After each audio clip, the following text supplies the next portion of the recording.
Absolutely, they'll draw a circle around an area to keep minorities from ever having a minority representative. Right. You know, it's just... I think the one that stands out most in Florida is Florida State Senate District 27, which clumps in on the East Coast with Palm Beach County, and then on the West Coast with Fort Myers. It looks like a dumbbell, and then there's just a little strip in between them. So it actually connects, it spans the entire peninsula, and it connects the Atlantic to the Gulf, and that's one district. Yeah. That's probably the most extreme example that I found in Florida. But I mean, even if you look at, ours aren't as bad, but even if you look at our state House districts here, you can see some little jagged edges here and there. And, you know, it's not, it doesn't seem to conform to, you know, maybe what would just be a straight geographical or population boundary. Yeah, you know. And I don't know how those were drawn up, so that's just a guess on my part. Well, it's been through years of gerrymandering. I mean, you know, in Texas, there was a former fella who got in a whole lot of political trouble and eventually ousted, but I mean, they had major fights over there where they were constantly trying to move the line, and you know, we just need people in office. They need to forget about all of this. This is white noise as far as I'm concerned. Go do a good job for your constituents. Forget where. If you do a good job, I think you'll get reelected. I really do. It very seldom works that way. Unfortunately. Is that a novel process that if you do a good job, you'll get reelected? Yes, it is. Oh, okay. All right. Well, I understand. Amendment 5 and 6, and through the year, you know, certainly we're going to remind and update you on these. But it just kind of puts in law so that we can't play any games with our voting. Now we have, to end the show, we got a couple more things. We had a very contentious debate about a C&D pit in Santa Rosa County in East Milton.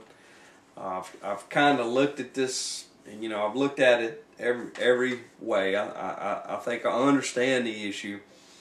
Kind of the bottom line in this is the organization that wanted the C&D pit. They had received a state permit prior to the county changing its ordinances about C&D pits. Right. And you know, it's a tough one to swallow. I mean, I've seen the numbers. We have enough C&D pit capacity in Santa Rosa County right now for years and years and years.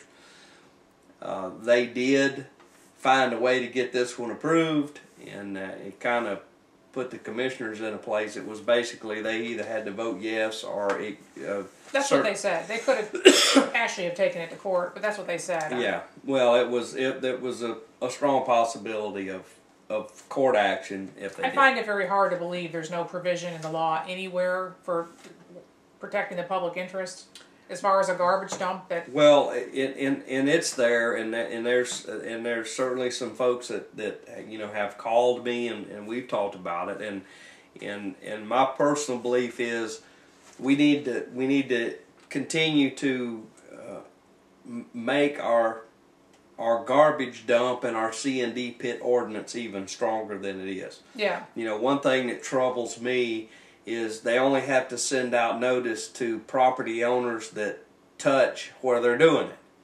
Well, if that happens to be advocates of the people who want the C&D pit, then nobody else knows about it. Right. You know, I have major problems with that, and whatever we're talking about, where it has a wide-reaching effect, or the potential wide-reach effect, the C&D pit, you know, this C&D pit from where I live, 2.5 miles. Right. 3 miles.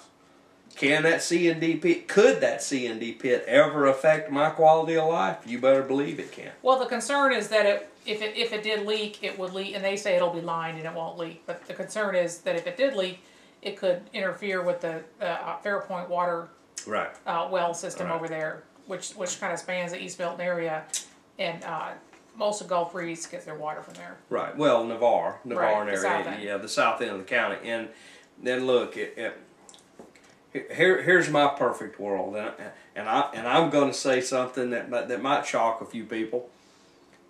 There's big money in garbage, in the garbage business.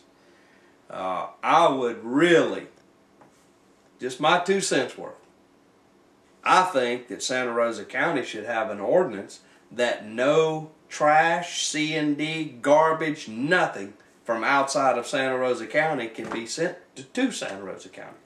Well, and they can also change the comprehensive plan to where every time they approve it, it's a conditional use. In other words, they have to look at each case and decide whether or not a garbage dump should go in there.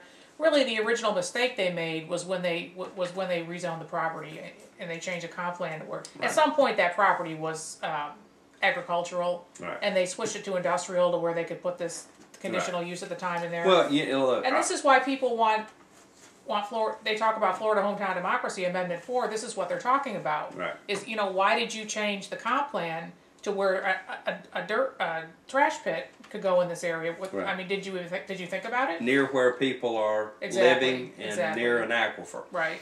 And look, if we had an ordinance that you can't bring trash in Santa Rosa County, right now the central landfill, I mean, they talk about 30 or 40 years of space out there.